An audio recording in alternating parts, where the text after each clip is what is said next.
গত ১৫ বছরের স্কাউটের বিভিন্ন পর্যায়ে নানা ধরনের অনিয়ম হয়েছে। এমন অভিযোগ অডিটের মাধ্যমে প্রমাণ হলে দোষীদের বিরুদ্ধে ব্যবস্থা নেওয়া হবে বলে জানিয়েছেন সড়ক পরিবহন ও মহাসড়ক বিভাগের সিনিয়র সচিব মোহাম্মদ এহসানুল হক। শনিবার স্কাউট সদর দফতর কাকরাইলে সংবাদ সম্মেলনে একথা জানান তিনি। বলেন, দুবারের বেশি কাউকে এক পদে থাকতে দেওয়া হবে না। এ সময় জুলাই আন্দোলনে স্কাউট ও রোভার স্কাউটের ১০ জন শহীদকে স্মরণ করা হয়। দেশ গড়তে নানাভাবে স্কাউট সদস্যরা কাজ করছে জানিয়ে বার্ষিক কার্যক্রমের প্রতিবেদন তুলে ধরা হয়।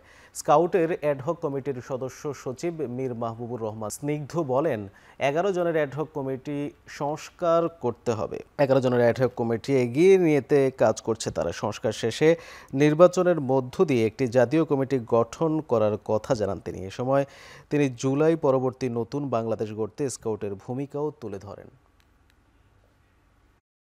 নির্বাহী কমিটি বিলুপ্ত করার মাধ্যমে একটি ১১ সদস্য বিশিষ্ট অ্যাডহক কমিটি গঠন করে এই স্কাউট অর্গানাইজেশনটাকে রিফর্ম করার জন্য এবং সারা বাংলাদেশে সুষ্ঠু কাউন্সিল এবং সুষ্ঠু নির্বাচনের মাধ্যমে নতুন নেতৃত্ব নিয়ে আসার জন্য।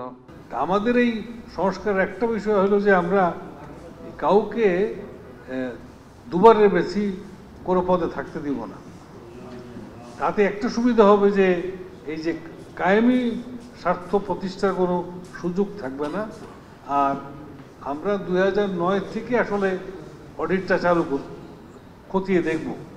এমন কোনো যদি সেরকম আপনি যেসব কথা বললেন কোনো সিরিয়াস ফাইন্যান্সিয়াল ইরেগুলারিটি যদি থাকে তাহলে আইন যেভাবে এই দেশে প্রতিষ্ঠিত আছে সেই আইনে আরও আমরা ব্যবস্থা নিব।